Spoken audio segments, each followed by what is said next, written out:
Outsource संगठन मध्य प्रदेश के outsource कर्मचारियों का आमरण अनशन आज चौथे दिन भी जारी है। भारी बारिश और खराब मौसम के बावजूद प्रदर्शनकारियों का हौसला टूटा नहीं। उन्होंने चेतावनी दी कि यदि जल्द से जल्द उनकी मांगों का निराकरण नहीं किया गया तो वे उग्र आंदोलन करेंगे, जिसकी पूरी जिम्मेदारी शासन प्रशासन की होगी। प्रमुख मांगे हैं: गलत तरीके से की गई ब्लैक लिस्टिंग को हटाया जाए, कर्मचारियों को स्किल्ड श्रेणी में रखा जाए, सभी को समान वितरण केंद्र में नियुक्त किया जाए। कर्मचारियों का कहना है कि वे कई बार अपनी समस्याओं को लेकर आवेदन दे चुके हैं, लेकिन अब तक कोई सुनवाई नहीं हुई। इसी उपेक्षा के चलते उन्होंने आमरण अनशन का रास्ता चुना है। अगस्त क्रांति मंच ने भी इस आंदोलन को समर्थन देते हुए कहा है कि जब तक कर्मचारियों की बहाली नहीं होती वे संघर्ष जारी रखेंगे।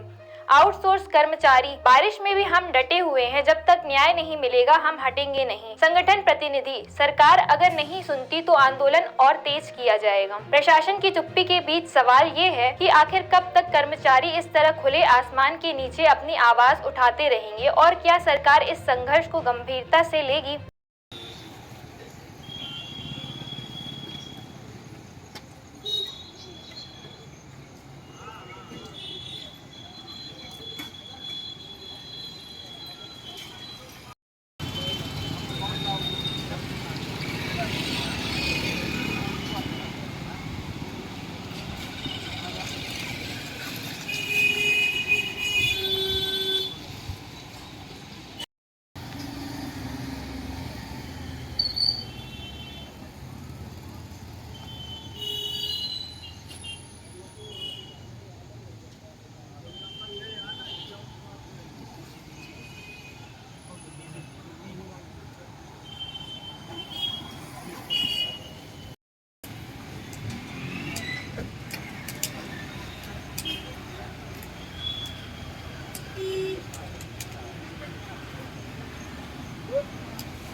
बैठे हैं, कब से बैठे हैं, क्या मांगे हैं, किन मांगों पे बैठे हैं? 17 जून 2025 को हम लोग ये तीसरी बार धरने में बैठे हैं संभागीय आयुक्त कार्यालय के सामने।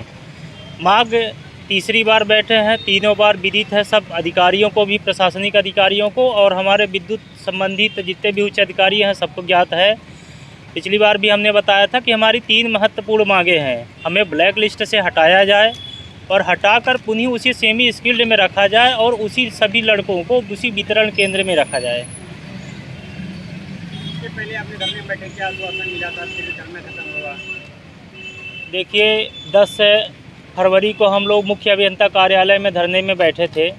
उसमें से 3 सदस्यीय जांच कमेटी गठन की गई थी मुख्य अभियंता जी की तरफ से, जिसमें से अधीक्षण अभियंता सोनल सिंह और प्रमा पांडे मैडम जी थीं। उसमें बोला गया था कि 15 दिन का हम आपको जांच कमेटी गठन करके 15 दिन का जांच करवाएंगे, उसके बाद आप लोगों की बहाली करवाते हैं। उचित जांच करवाने के बाद 2 महीने बीत गए, किसी भी तरीके से कोई जांच रिपोर्ट नहीं आई। जब जांच रिपोर्ट नहीं आई, मजबूरन हमने जन सुनवाई में, ये बहुत सारे पत्र हैं जिसमें से हम जन सुनवाई में हमने आवेदन दिया। 2 बार 3 बार हमने जन सुनवाई में कलेक्टर महोदय जी को आवेदन दिया, प्रशासनिक तौर पर हमारी कार्यवाही नहीं हो रही है। उसके बाद मुख्य अभियंता जी को फिर से हमने आवेदन दिया और उनसे मुलाकात भी हुई। उन्होंने कहा कि आप 2-3 दिन और रुक जाइए, हम आपकी बहाली कराते हैं। फिर 1 हफ्ते 1.5 हफ्ते समय बीत गया, बहाली नहीं हुई। तो मजबूरन हम 1 मई 2025 को संभागीय आयुक्त कार्यालय के सामने दूसरी बार धरने में बैठे, जिसमें 60वें दिन अधीक्षण अभियंता BK शुक्ला जी और कार्यपालन अभियंता नरेंद्र मिश्रा जी के द्वारा पूरी एक लिखित आदेश दिया गया, लेके आए। उन्होंने कहा कि हम इंसेंटिव स्कीम में आपको रख रहे हैं। इंसेंटिव स्कीम में हमने सर से पूछा कि सर ये बताइए कि क्या हमको उसमें बेसिक मंथली एक पेमेंट मिलेगी, PF PSI वगैरह क्या हमारा कटेगा? जिस DC में हम लोग काम करते थे वहीं करेंगे।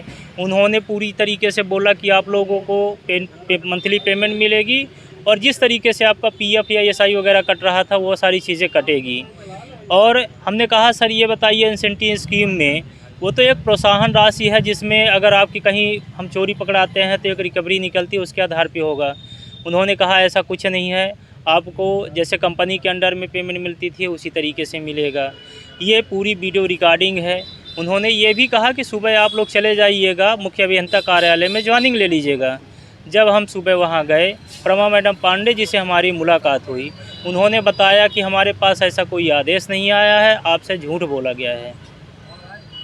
फिर आगे आप लोग क्या किए? देखिए, हम सभी आज ये 12 महीने बीत रहे हैं। 26 जून 2024 को हम लोग बाहर हुए थे।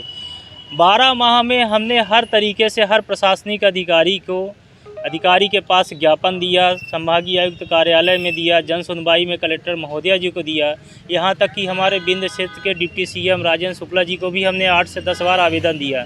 प्रशासनिक तौर पे किसी भी तरीके से कोई ध्यान नहीं दिया गया। विद्युत विभाग के अधिकारियों के पास भी हमने आवेदन दिया, उन्होंने भी किसी तरीके से कोई संज्ञान नहीं लिया। आज 12 महीने से लगातार भटक रहे हैं, हम लोग तीसरी बार अनशन में बैठे हैं।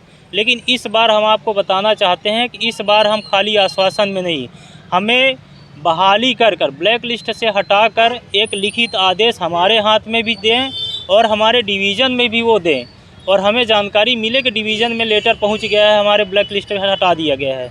दूसरी मांग ये है कि हमें सेमी स्किल्ड में जिस तरीके से हम काम कर रहे थे, ठीक है, मीटर रीडिंग का काम नहीं करवाया जाता, अन्य बहुत सारे काम होते हैं, जो भी काम कराए जाएंगे हम काम करने के लिए तैयार हैं।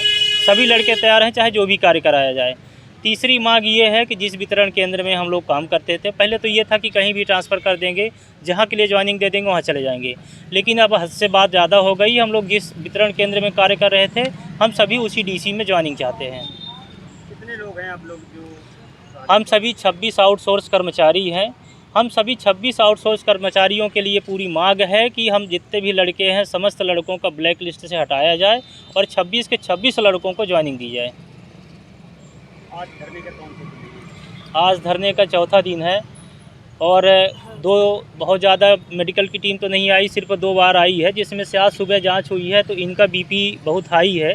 प्रमोद चतुर्वेदी, 3 लोग अनशन में बैठे हैं, जिसमें से प्रमोद चतुर्वेदी का बीपी और शुगर लेवल ज़्यादा बढ़ा हुआ है। हड़ताल पे आप लोग बैठे हैं? जी, 3 लोग भूख हड़ताल पे बैठे हुए हैं। क्या नाम है आपका? मेरा नाम मनोज कुमार वर्मा है।